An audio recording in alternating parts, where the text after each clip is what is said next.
नमस्कार, मी श्वेता आपल्या सगळ्यांचं BR न्यूज चॅनलच्या बोला बेधडक या कार्यक्रमात स्वागत करते।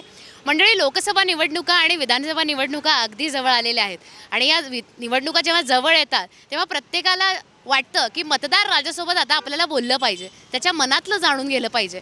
आणि दुसरीकडे असं सुद्धा असतं की मतदार राजाच्या मनात खूप गोष्टी असतात पण बेधडकपणे तो त्या बोलू शकत नाही आणि म्हणूनच BR न्यूज घेऊन आलेला आहे हा कार्यक्रम, जिथे यांच्या मनातल्या सगळ्या गोष्टी अपेक्षा आपण जाणून घेणार आहोत या कार्यक्रमाच्या माध्यमातून।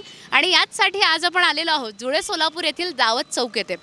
संध्याकाळची वेळ म्हटली की मित्र, कट्टा आणि खूप साऱ्या गप्पा, आणि आता जेव्हा निवडणुका जवळ आल्या आहेत तर मला वाटतं की याच गप्पा तुमच्यामध्ये रंगल्या असतील। तर याच गप्पांवरती मी सुद्धा थोडासा प्रकाश टाकते आणि पहिलाच प्रश्न तुम्हाला विचारते।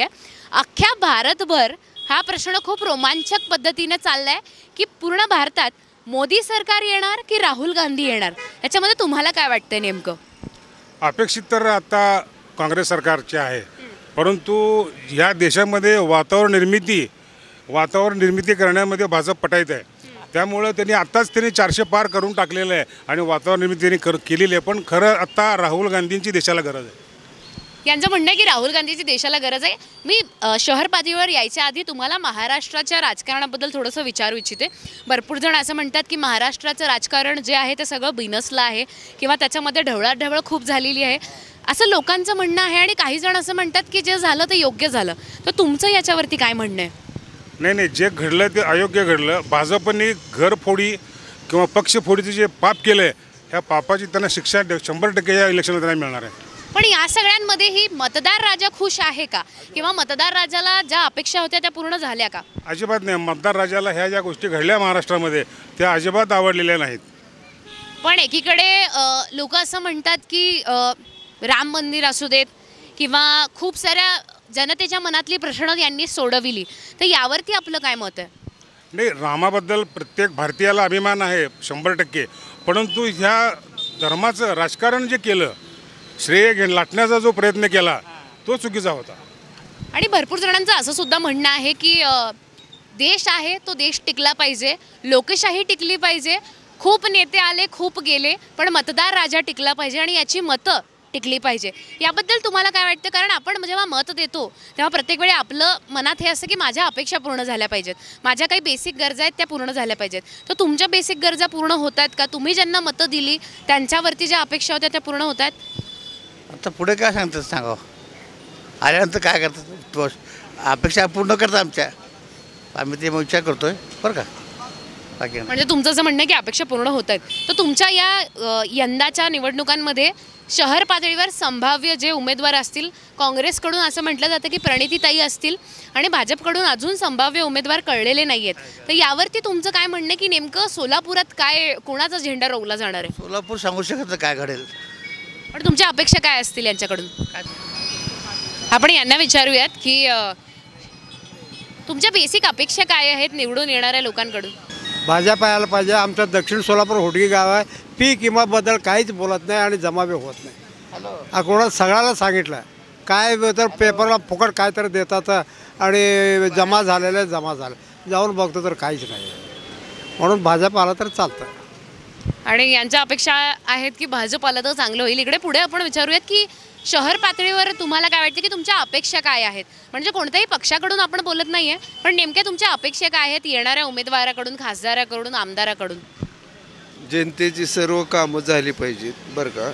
आणि आत्ताचे जे आतापर्यंत जे होऊन गेले फक्त निवडणुकीपुरतेच ते मतदाराकडे येतात, पुन्हा जी येत नाही तिकडेच गडप, आणि त्यांना भेटायला गेलं तर तिथं भेटत नाहीत। साहेब मीटिंगमध्ये आहेत, त्यांचा PA सांगतो, त्याच्यामुळं जनता खूप नाराज आहे त्याच्या संदर्भात असं आहे। आणि दुसरं गोष्ट म्हणजे मोदी सरकारनं काय केलं आहे माहीत आहे का? 1 रुपया 38 पैसे गॅस त्याला अनुदान दिलं। 1.38 पैशानं काय होणार आहे का?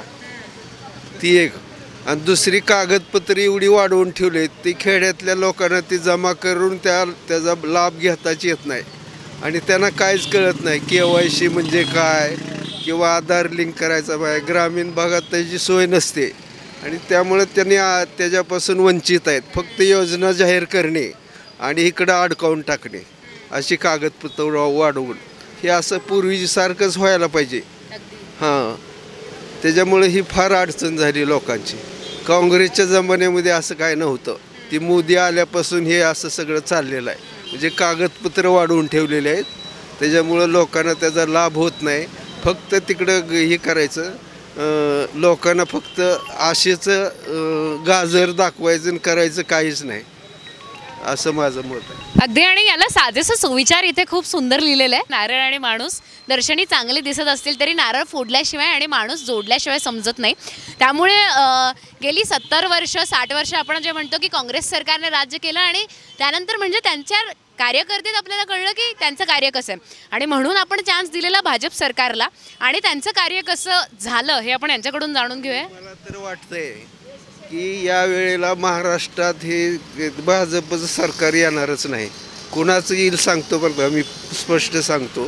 ही जी राजकीय कुरघुडी चालली त्याच्यामुळं जनतेचं लक्ष तिकडं वळवलं गेलेलं आहे आणि ह्यांच्यातच भांडणं सुरू आहे. जनतेचं कधी बघणार.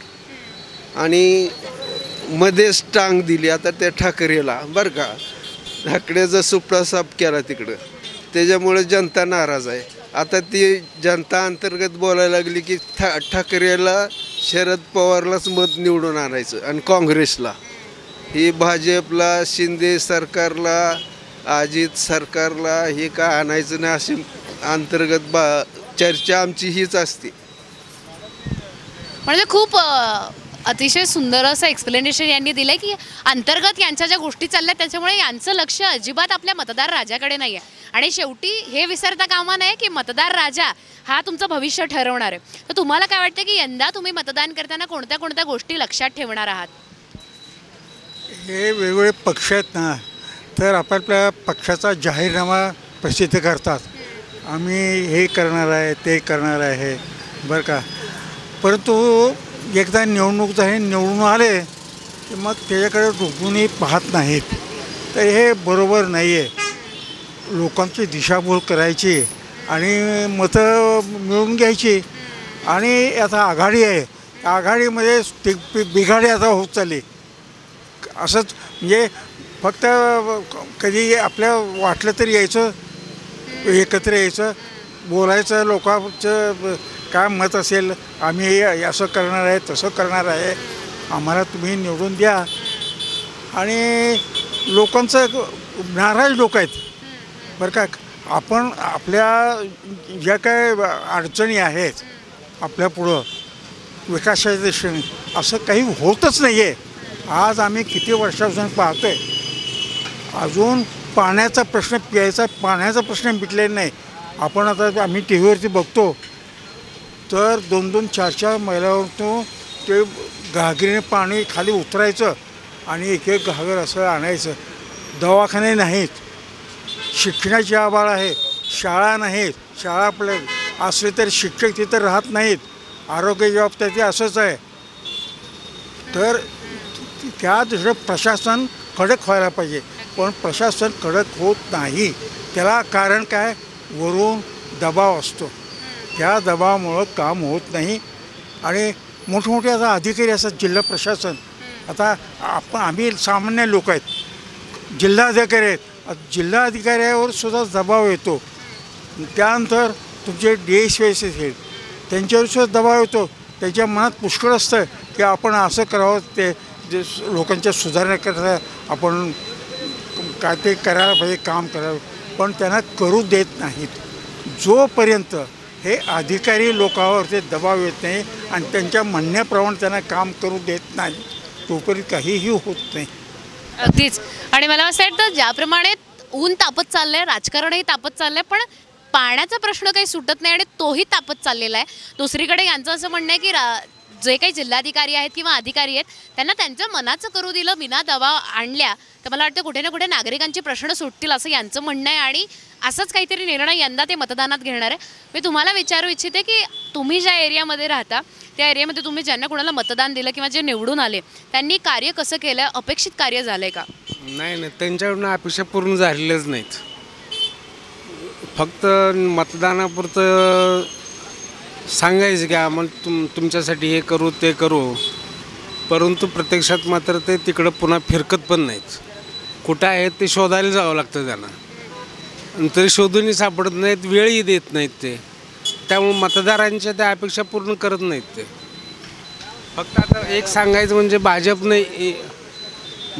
भाजपचं 1 वर्ष काय आहे की त्यांनी हिंदू राष्ट्रासाठी श्रीराम मंदिर आणि 370 कलम हटवलं, हे अतिशय चांगलं केलेलं आहे. परंतु जी काही महागाई आहे तिचं मात्र आगडोंब वाढत चाललेलं आहे, ते काही आटोक्यात आणलेलं नाही. हे एक थोडं दुर्दैव म्हणावं लागेल.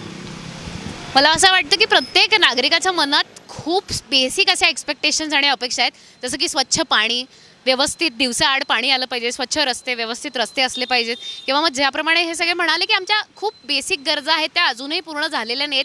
मला फक्त हाच बेधडक प्रश्न सगळ्यांना विचारायचा आहे, कुठेतरी या गोष्टींमुळे नागरिक मतदानच करणं बंद करून देतील का? असा सगळ्यात मोठा आणि महत्त्वाचा प्रश्न आज प्रत्येक युवकाच्या मनात आणि प्रत्येक भारतीयाच्या मनात आहे.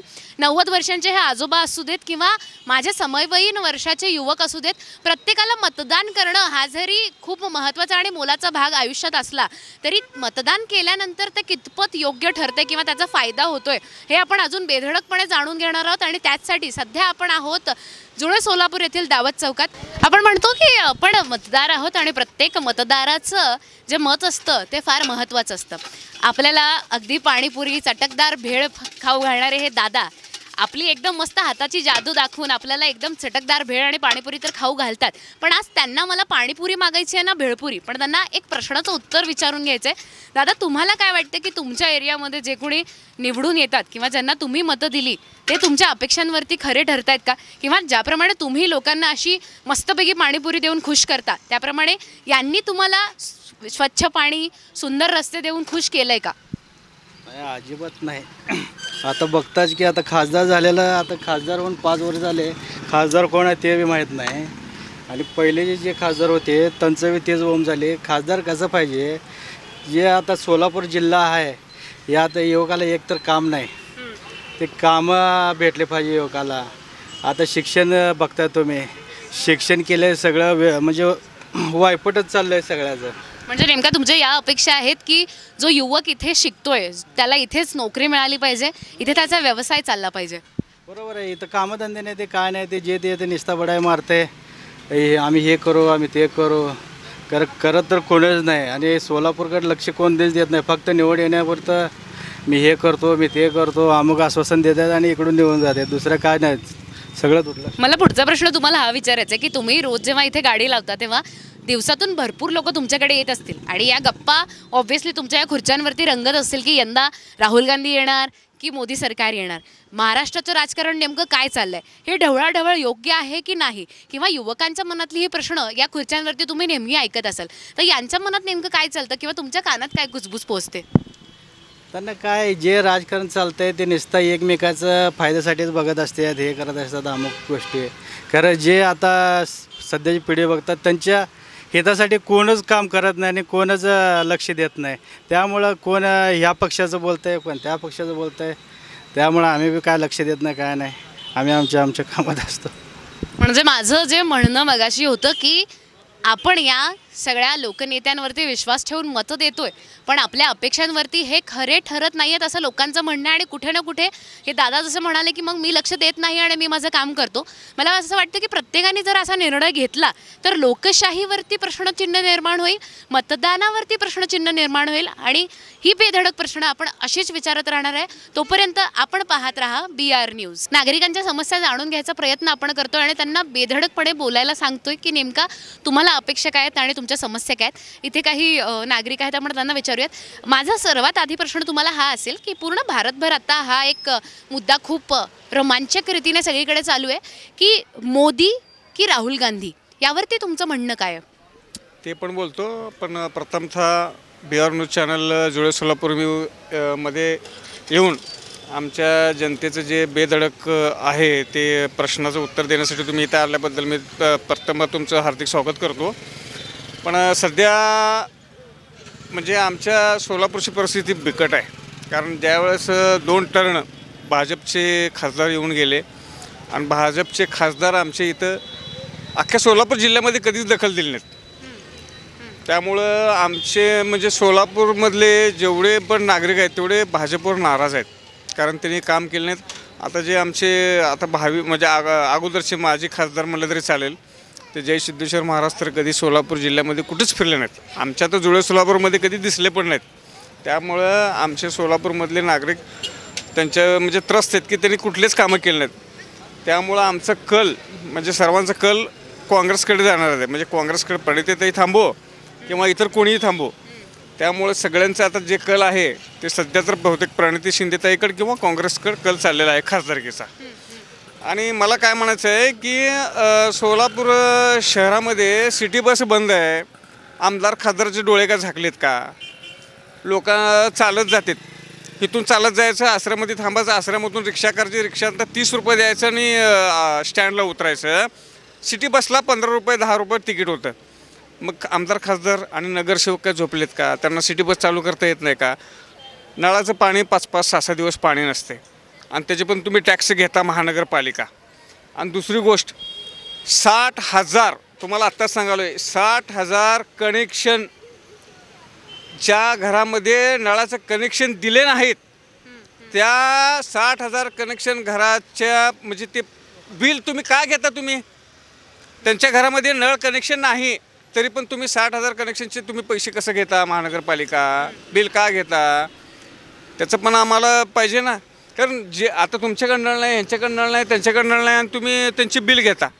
मग असे तुम्ही करोड रुपये काय करता? तुम्ही ज्यांच्याकडे ड्रेनेज लाईन नाही आहे त्या ड्रेनेज लाईनची पण तुम्ही ते युजर चार्जेस घेता. घेऊ नका ना, ज्यांच्याकडे काय आहे ते घेऊ नका. आमचे नगरसेवक पण काय उपयोगीचे नाहीत, आमदार बी नाहीत आणि खासदार बी नाहीत, माझं स्पष्ट मत आहे. त्यामुळं आम्हाला एक चांगला आमदार, चांगला खासदार, चांगला नगरसेवक पाहिजे आमच्या जुळे सोलापूर करता.